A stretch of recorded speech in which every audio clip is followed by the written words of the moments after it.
This podcast is brought to you by Humans, the next generation HRIS supporting distributed organizations globally. Paul, thanks very much for taking the time and joining us today. Massively appreciated it. For those of you that are not familiar with Paul Bennun, I'll let him do a very quick intro and then we can dive straight into the show today. Oh, thanks for that. It's a pleasure to be here. My background, I started my career in a comms and engagement role, and I've kind of built through that into a wider HR and people role through my career. You know, it sort of expanded naturally over time, as I said, moving into engagement, then wider into HR COEs across things like learning and development and diversity and inclusion and people data, and then really sort of zeroing in on the employee experience aspect, looking at people data, at employee journeys, at how we can drive more difference in businesses, and then wider into a sort of true sort of HR strategy role, looking at how we use the people function to build great businesses and deliver great results. Thanks very much for sharing that. And as the audience at this point probably got, we're going to spend a good chunk of time today talking about employee experience and culture, specifically in the context of a globally scaling organization. Maybe we can dive straight into it. And Paul, you can tell us what is employee experience and culture for you? Yeah, it's a good question, because I think employee experience often gets used as a bit of a buzzword. It gets, applied without really a definition around what you're actually talking about. I think there are probably two sets of people I go back to around a definition. The first is Mike Sharples and Nicholas Wardle, who've done some, they wrote a book called Monetizing the Employee Experience. Their definition around EX centers around the employee journey and all the touch points along the way on that journey. So they effectively wrap up employee experiences, all of the moments and interactions between an employee and the business that they work for. Jacob Morgan takes a slightly different angle. He looks at three big areas that intersect around culture within a business, around physical environment, and around digital environment, and how those three all come together to create the experiences that people have within the workplace. There are sort of pros and cons to both views of that. There are bits that they explain better and define better, and there are shortfalls in both, of course, but I find them very sort of handy landmarks to go back to in terms of what are we talking about when we talk about EX. It's about the touch points people have with a business and generally the experience that they have through their working days and lives. And do you see the changing based on the type of companies, the stage of companies? Like, I see some companies that are more focusing on metrics that can define experience or culture. For example, what's the level of attrition or turnover that we have within the headcount versus how they think more about, again, how people feel about certain values, how people live certain values. What's your perspective there? Yeah, the metrics piece is really interesting, because we often get the question around how do you measure employee experience, right? And I don't think employee experience is something that you can measure on a linear scale. You can't say, we rank 7 out of 10 on our employee experience, much as in the same way that it's very hard to put a clear number on your customer experience. You couldn't say our customer experience score at the moment is 82%. What are you basing that on? I think you almost need to look at things the other way around. So taking some of those metrics that you mentioned that are important to a business, let's take attrition or something like that, and you'd say, we know that this metric has a profound impact on our business. If we shift it up or if we shift it down, we can attach a monetary value to that. We can attach a productivity value to that. How can we use changes in the employee experience within our business to then affect that metric? So if you take the attrition piece, for example, you might look at your people data around people who are prone to longer tenures. Are there hotspots in your business around where people are leaving at a faster rate? Are there particular roles, etc.?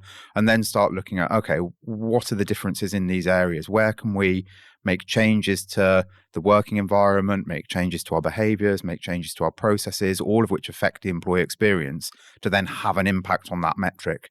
So in some ways, I'd actually say, try and identify the metrics that you're trying to shift within your business, and then look at what experiential levers do you have that you can pull that would affect those metrics. I think obviously that the focus of those will change with a different business and what they're going through, and their size and their goals, their focuses.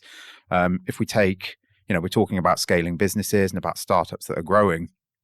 A lot of startups will go through that journey where they find they're needing to introduce process, they're needing to introduce rigor into their business as they start to scale and become bigger, and how you put those processes in place while sort of safeguarding the experiences that you have. You've got to be really mindful as you build out process and your approach to work, so that you can maintain your culture or change it where you need to. And on this change piece, are there specific type of changes that you observe at the different stages of growth? Yeah, I think if you look at early growth, one of the changes that businesses face, particularly smaller startups as they grow, is around interconnectivity between employees. So when you're a very early startup, you got 5 people, you got 10 people, you got 20 people. To keep those people in touch with each other and to share information within that business and to have that fast-paced innovation is very easy, because you've got far fewer points of contact. But as you increase the number of people within that business, obviously the number of connections that you need to maintain in order to have information flow between everybody in your business ratchets up and up and up. The more people you have, the harder it is to have that feeling of everybody knowing each other, everybody being connected. So I think the first sort of big challenge that startups will face around our culture and how we maintain what's great and what drives us is around that expanding in size and creating the sort of accidental creating of silos within your business. Now, one of the things that we often hear is we'd like to keep our culture as we scale and we grow, right? Every startup loves that feeling at the beginning of we're moving with real pace, we're making decisions really quickly. Fear of changing the personality of the company. And usually when you are in the early days, there is this element of like in the founder personality that's basically kind of translated across different parts of the org. And as you scale, you might have the kind of evaporating to an extent, and they can be like scary for a number of people, right? Exactly. And I think the question really is not how do we keep that by doing things the same way, because the environment that you're operating with has changed, right? The scale of your business will have changed, the number of people that you have, the nature of the work that you're doing, the number of clients you're working with, that space has changed. So the question is less about how do we keep things the way they are in order to keep this particular bit of our culture, but almost to reverse the question and say, this piece of our culture or this behavior or this way of doing things is really important to us. How do we still do that in a different environment when we're bigger or when we're more complicated or when we've got more governance, but we still want to move really fast? As a founder, CEO, how should I be thinking about this? Like, is there anything that, in your opinion, I should be comfortable in getting, letting go a little bit versus some aspect they should try and preserve more? Any advice you have for me specifically on that? Yeah, I think my advice there would be to really sort of challenge yourself with that, the persistent why question around why is it you want to have things a certain way? Why is a certain behavior or a certain cultural aspect important to you? What are you trying to deliver through having that particular culture? And then thinking, okay, if I fast forward and my business has grown by X% in so many years' time, if it's quadrupled in size, if it's 20 times bigger, how could we still have that if I wasn't controlling over it? How could we build it into the business so that it actually becomes part of the fabric of the business and not just founder-led, but then it becomes business-led? And I think I've seen this certainly in my own experience with well-being and with diversity as well.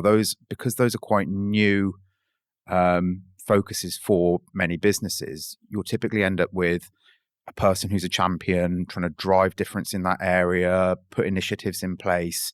And then if you take that person away, those initiatives wither on the vine, they die away, they're not built into the fabric of your business. Whereas if you try and say, okay, if we want to make our business one that, let's use the well-being example. If we want to bake employee well-being into our culture and make it part of who we are, how do we do so in a way so that if we remove the people resource that are shaping well-being, those well-being things still continue and still exist. So they don't just become initiatives that are laid on top of your business, but they actually become part of your way of working. So if you go back to some of that employee experience modeling stuff around, let's take the angle around culture, around digital workplace and physical workplace, you might say, okay, right, from a well-being perspective, we're going to make some changes to our physical workplace that are relatively permanent. We're going to make sure that we're going to adjust our bathrooms to make them more inclusive, and we're going to make sure that we provide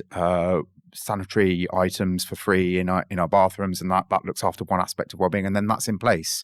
And then it's hard to remove that because it exists and it's there and it's a physical thing and it's got some degree of permanence. So I think going back to your question around advice to a founder on maintaining culture or maintaining ways of working as you scale, I'd say challenge on what it is that you want to achieve with that, and then think around, be future looking, look forward and think, if my business were 20 times the size, how could we make that happen and make it led by the business rather than led by the founder? You touched on something that was really interesting to me around how do you make certain things permanent, but what about if you realize there are certain things that need to be removed? Like, how do you think about that? Because maybe something that was working when a company, I don't know, is a stage with 100 employees, 200 employees, might not be relevant or appropriate or right anymore if you've got 1,000, 2,000 person type of organization. And that obviously might have an impact on people that are familiar with certain things, comfortable with certain things, and they feel, okay, this is not right for me anymore because certain things are changing. So how do you think about removing some aspects that are no longer fit for purpose without having kind of disruption into the company? That's a really good question. I think what underpins your ability to do that is to have thought really carefully around your mission, your vision, your culture, your values, and to be able to articulate those really well. That's a starting block, right? Once you have that, if you can then add in a good degree of transparency, context, treating people like adults, then you should be able, as you're making those changes, if we've planned them well and we know what we're doing and why, to be able to say, this is who we are as a business. This is our culture. These are our ways of working. These are the values that are important to us. These are the behaviors that we see both in our people and in our ways of working. This is something that we've been doing since we've been 20 people and now we're 50. But as we're going to scale further, this way of working isn't going to work for us. And you can explain why. You can show the issues that it's going to cause and how you're going to have to change. But then making sure that whatever your new process or way of working or behavior is going to be, that it marries up with that culture and values piece around, okay, this is who we are and how we operate. We need to stop this way of working or this behavior and move to this one. But as long as both of those are aligned with this set of core values and culture, and you treat people like adults and explain to them what you're doing, why, and you involve them in the process, I think that's a fairly rudimentary piece of change management around the engagement of people and having their buy-in on things. I think that's the way to approach that, because it also helps people understand the necessities of the journey of scaling. It's not a simple exercise to increase the size and scope of any business. And the more your people can understand the challenges involved in that and how we all need to adapt, then the easier and faster we're going to be able to scale those businesses. And you've been part of some incredible organization that scale at pretty incredible pace, most recently DAZN. And how the best companies out there, the top performing companies, are thinking today about building culture, integrating culture, and then kind of evolve culture as well. I mean, you touched on a few points already, but I'm very curious, like, how do you frame all of that together? Excellent question. I think, where would I start on this? Let's start with where people normally go when we talk about culture, which is around leadership and around leadership behavior. Most people will pick that as their number one factor in setting culture. How your leadership acts, they will reinforce your culture. They can be the difference between words written on a wall and behaviors coming to life. We all know that's super important, but what we don't talk about from that angle often enough is challenging around poor behavior from leaders. And poor behavior here doesn't necessarily mean negative behavior. It means behavior that is in contrast to your culture and your values. That needs to come from your founder, needs to come from your CEO, needs to come from whoever is the key leader within your business, to be able to say, actually, I'm going to be the guardian of our culture and our behaviors, and I'm going to hold our leadership accountable for living them. I think that scenario comes to life most often during crisis, because that's where it's really easy to live your values for 95% of the time, and then that 5% of the time when things get difficult, that's when it's easy to sort of revert to bad behavior, just do something to get over the line, and that really erodes trust in your people really quickly. So being really clear with leadership on what's expected from a cultural perspective and why, and the accountability that they hold, but not just focusing on leadership. I think there are two other really key areas to focus on when you want to build culture within a business, and those two are the maturity and capability of your manager population and the sort of technical and physical setup of your business as well. And I'm going to give examples on each, or I'll try to give examples on each.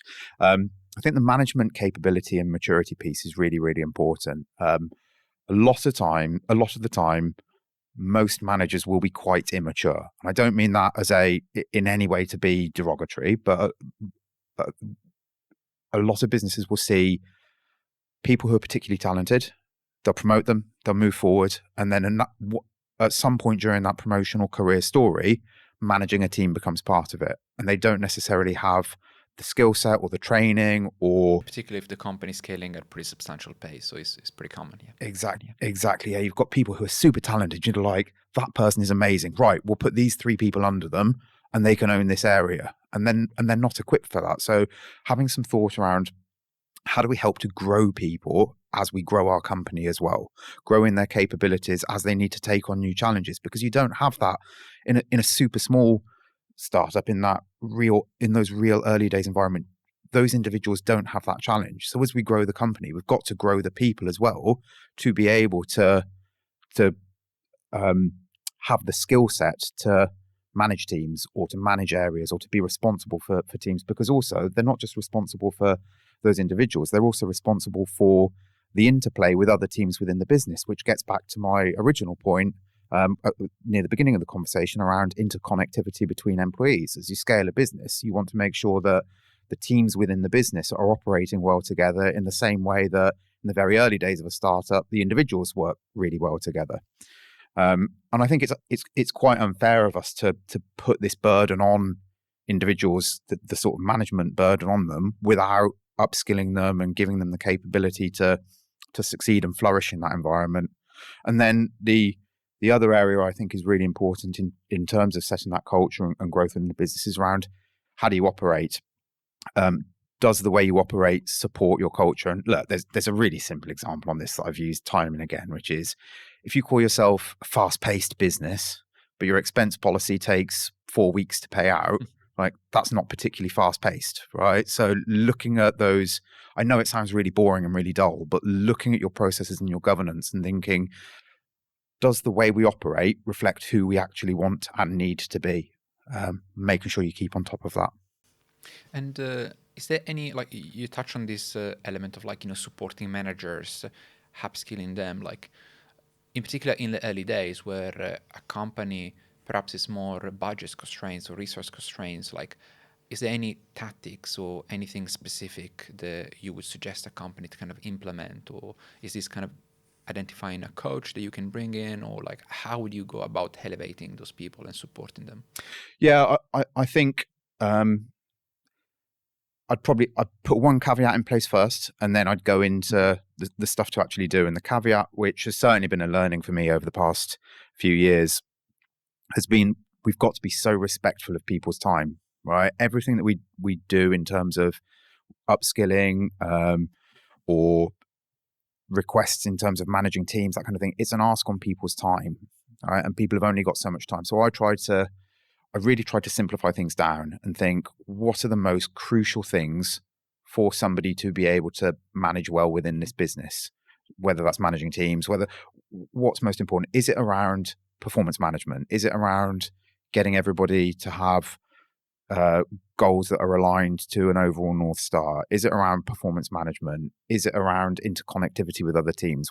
What's most important that we need our people to, all our people, to do for the company to be successful? And then to focus in on that for managers to say, okay, for you to be a great manager in this business right now, we need you to focus on building great goals within your team. And if we've identified that, then we would say, okay, we're going to help you to get better at setting goals. This is how we as a business do it. This is your responsibility as a line manager. Create a suite of training for them to be able to upskill in the way that we want and understand why that's how we want them to do it, and make it as digestible and bite-sized as possible so that that individual feels they're developing and growing a skill or a way of doing things.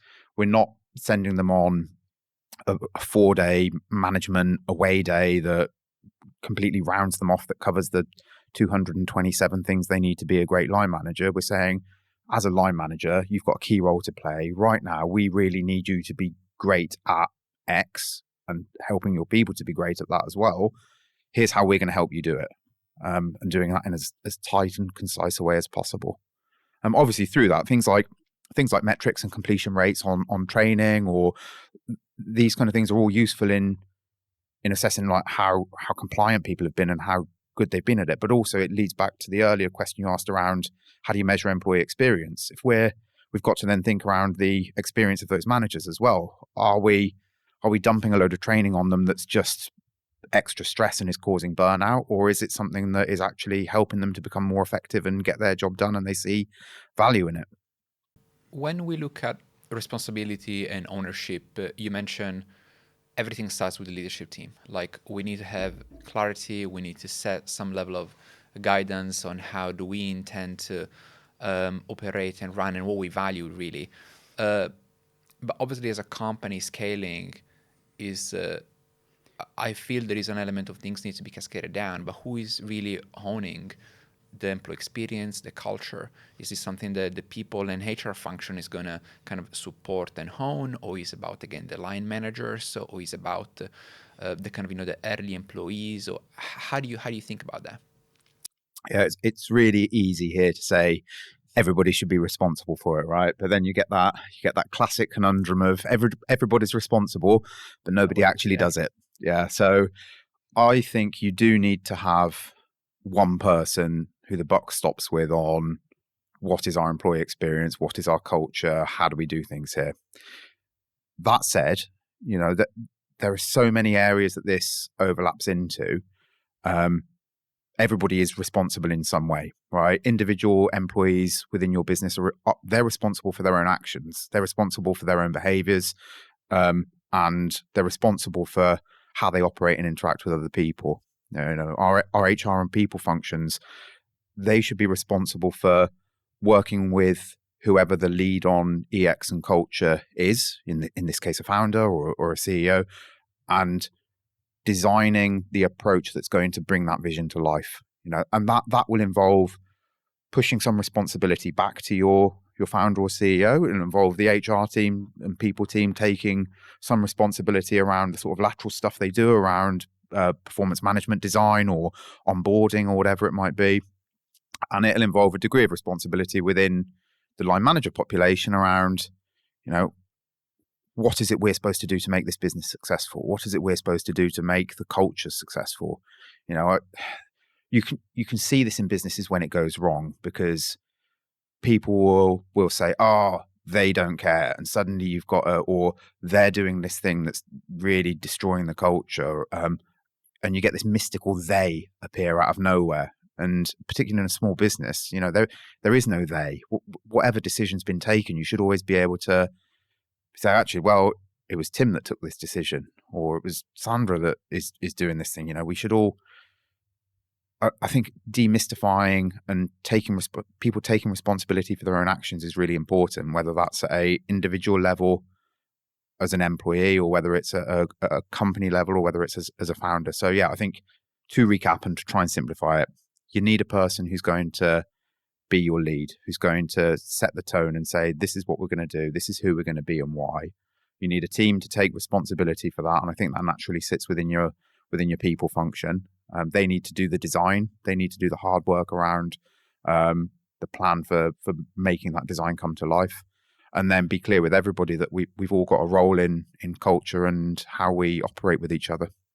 How do you think about changes in the context? Like, you start with an idea of culture, you implement a culture, you have someone that is taking ownership, that is supporting the business in living the values, supporting the managers. But at some point you need to evolve the culture. We touched on this at the beginning. You need to kind of evolve the culture. You need to make sure that where the business is going aligns with a number of aspects that are related to the culture that you have. But have you seen any elements of challenges as part of the change? For example, you see companies that have early employees transitioning out, for example, of the business because they don't relate anymore to the culture. The company is kind of changing, or the employee experience they don't feel is the same anymore. Is there a natural thing that will always happen in any business, or is something that you can do to prevent that, or are there any other aspects that are related to change that you experience, you're familiar with? Yeah, we've gone through quite a lot of that at DAZN, particularly over the last couple of years, where we have taken some very deliberate steps to evolve the culture as well. We've tried to bring in a lot more focus on delivery, execution, focus, narrowing our field of focus from a wide range of things that we're moving at a good pace to a very slim number of things that have the most impact on the business, and then driving those with as much pace as possible, being really ruthless in our focus and execution there. And yeah, look, that has natural consequences in terms of people. Some people will think that's not the right thing to do. Okay, whenever you have culture change, you're going to have people that disagree with what you're doing, that think your previous culture was better, and that is natural. And it's dangerous for us to get into the mindset of wanting to please everybody all of the time, because we're not here to please all of our employees within a business all of the time. We're all here as part of a business to make a business successful, and sometimes that involves hard steps and difficult steps, and culture change almost always involves some hard steps like that.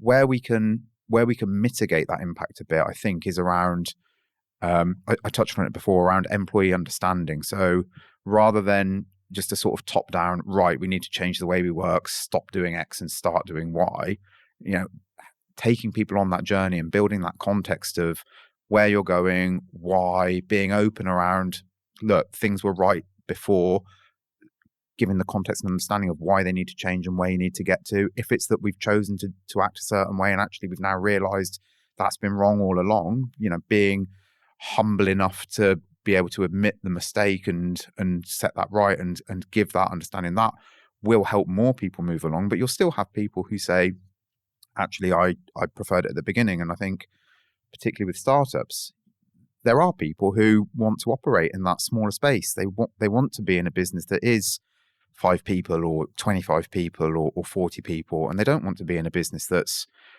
200 people or 600 people or 1,000 people. And we're never going to make that person feel great in a company that's 1,000 people, and so instead of trying to rail against that and fix it, we should embrace it instead. And that's where we can create great stories around, look, this person joined us when we were 12 people, they've been here until we were 70, and now they're going off and they're starting their own startup, or they're moving into another place, and look at that cool opportunity they've got. Like, look at the rocket fuel they've had in their career thanks to working with us. So I think rather than shying away from levers in that aspect, as long as we've done the work around being fair, giving understanding, giving context, helping employees understand where we're going, I think we can lean in and instead start celebrating levers and showcasing what people have done during their career with a particular company. Absolutely. And I want to also touch on the company model in the context of culture, employee experience. We've seen things are all over the place today. There is people that strongly believe in a remote model, people that try and implement hybrid, that want to make their work, people that are going back to the office, and there's a number of new companies. I was talking to a few founders recently. It was like, hey, I want to 5 days per week at the office because we believe that's the best way you can build the kind of culture, bonding, get together. And I'm personally still struggling with this a little bit. We at Humans have people that want more office time, they want more proximity to people. We are very much distributed. We've got people that are incredibly effective and they're making a massive impact for the company, but they're like, I have different priorities at this stage in my life. My time outside of work I want to spend with family or whatever, my hobbies, whatever they might be. So how do you get that right? Oh my God, this is such a big question. And if I had all the answers to this, then Well, let's try and figure I out. would be a rich man, right? God, where to even start? I think there's some really interesting research work that's been done on this. It's been done by Microsoft, their Future of Work reports. And the very short version of the longer story is they have done a lot of employee monitoring. They see a lot of how employees work with each other through both remote, hybrid, and in-office environments. And what their studies showed essentially was as they went into a full remote environment, productivity went up, but the connectivity between employees dipped massively. Like the hard networks that people had around their day-to-day team and the people that they worked with on a very regular basis, they stayed really strong, right? They maintained, and that's the argument for, look, it doesn't matter where we work, right? We can get our work done, we can still innovate online, we can come together as a team, we can be great. But the extended networks, so the softer networks, so the people you bump into in the office who aren't part of your team, that network degraded massively, and it also didn't refresh. So as new starters came into the business, they would only build a network within their immediate team rather than building a network across the business. The sort of hypothesis on that for the longer term is that that's going to negatively impact company-wide creativity and innovation because you've got a sort of closed circle of people you operate with. And this leads into the point that we don't really know at the moment, right? It's been sort of 3-4 years of this environment of hybrid, remote, work from home. We don't have any longer term, long trend data on this. So for people to come out and say that they know what the answer is here, like we can't at the moment, which makes it really difficult. I think the key thing for us to look at in this, and I've said the word several times already during the conversation, has been around connectivity and how we make sure we can connect employees, or how employees can connect with us when they need to. I think that the two sort of angles to that are the direct piece around, I need to get in touch with you. How can we make that seamless, whether we're in the office together, whether you're in and I'm at home, or whether we're both working remotely? And technology obviously has a big role to play in that. And then the second is the sort of softer, serendipitous connectivity around, if you and I work together but we haven't connected for 6 months, like, how do we stop that happening? How do we help all the teams in our business interact with each other and connect with each other and build that sort of sense of community within a business? And there are ways of using your physical workplace to do that around events. There are ways of using technology to do that around, like targeted random coffee meetups and things like that. So that's sort of the one angle around connectivity and how our businesses operate. I think that the second piece around what do we do, you've actually touched on this, which is you've got different audiences within your business who want different things. You've got people that want to come into the office 4 or 5 days. Understanding why they want to come in is a really good avenue to go down. Do they want to come in because they're in a flat share, and if they're at home, they're sat with their laptop on the end of a bed, give them an incredibly bad back? Do they want to come in because they love the social aspect of work and they want to meet with their teams and they want to see people physically? Do they want to come in because they don't have a safe home environment? All of these things are different factors. Why do they want to stay at home? Is it because of kids? Is it because of, they live really far away? Are they a massive introvert? Is there some other reason that they want to be remote? Understanding all that then gives us the tools to say, okay, right, now we can start to get into how do we build a workplace that works for our workforce? How do we have online meets that are actually going to help our business connect and get together? How do we sort of sculpt that employee experience and those interventions that will help our business to operate well. You emphasize a lot on the connectivity piece. Like, related to that, what's the role of technology? Like, is there any specific, tool or product or anything that you would think that can help connect people? I think, I'd probably look at this from two angles. I think one aspect is technology can help a business through better understanding of its people and how they operate and where they're connecting. So it sounds a bit Big Brother-ish to talk about the kind of data monitoring and people monitoring, but being able to see who's connecting with whom, when are people logging on, when are they logging off, what do working patterns look like, all of that data can really help us understand where do we have silos within our business, who are the great connectors, where do we have issues around well-being or burnout.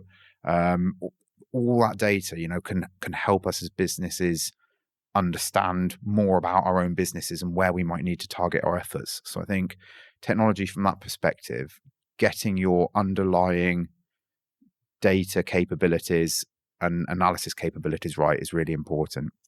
Then from a sort of front-end technology point of view, I think the piece around online conferences, online events, live Q&A, leadership visibility, using technology to be able to reach people, whether they're in office or at home or somewhere else, is really vital, and using it in a way so that we can blend those events so that they become truly hybrid. So you might be stood on a stage in your office with 40 people in front of you, knowing that you've also got a screen that's got 20 people at home. How do you bring a person at home onto that screen to ask you a question so that all the people get the feeling of being connected?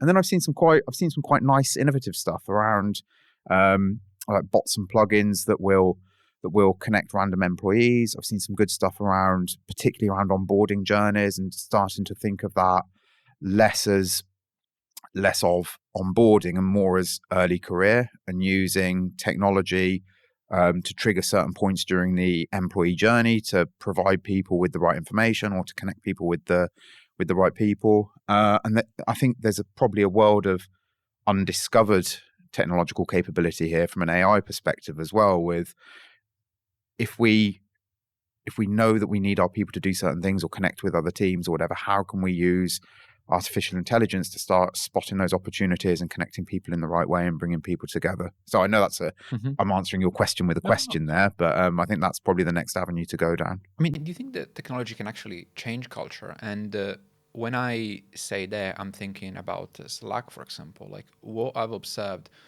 when I walked into the world of work, Slack was not a thing, or at least was not as popular as it is today. And there was a different way in which you were interacting with people as part of an organization. Now everything is less formal, let's say, in Slack, or people don't think too much about what they say, or they don't realize that sometimes something in writing can have a pretty strong meaning, and you don't know how people are receiving on the other hand.